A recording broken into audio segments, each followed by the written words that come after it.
The next principle is related to that, but about pronunciation. Make sure you get a good grasp on pronunciation early on. How do you do that? Identify the tricky sounds that the English language has that are tricky for you.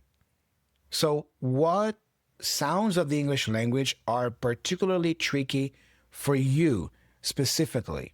You know, for me in French, I've already been able to pinpoint that it's the letter R. The way the R in French is pronounced is quite hard for me, you know? So I know I'm going to have to pay more attention to the letter R, how to pronounce the R in French. And I've only been studying French formally for, I don't know, a month. You know, it's been really recent, and I've already noticed that. So identify the trickiest sounds of English for you. And a lot of that I find has to do with your native language. For example, for Brazilians, what are some tricky sounds in English? The TH sounds, you know, voiceless and voiced, as in thank you, and the as in then or them. All right. So for Brazilians, the TH is very tricky.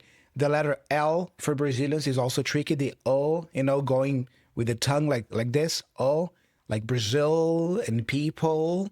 All right. Brazilians tend to pronounce the L as a O sound, like Brazil or people. All right. So that's another tricky sound for Brazilians.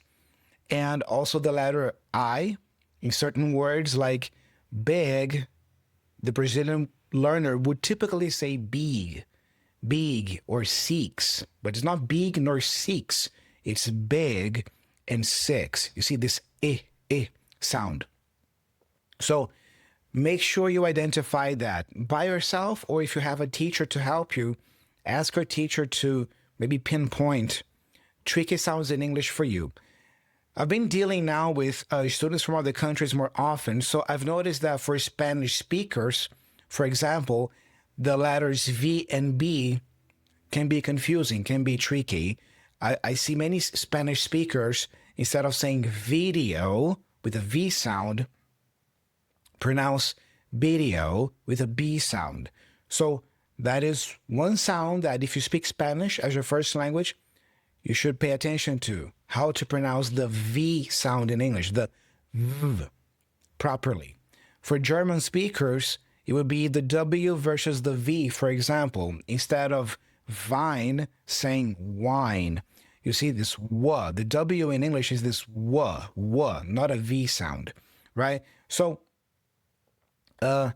maybe map out, you know, the main sounds of your own language, your native language, and the sounds of English, and then see which ones there don't exist in your language or are particularly tricky for you.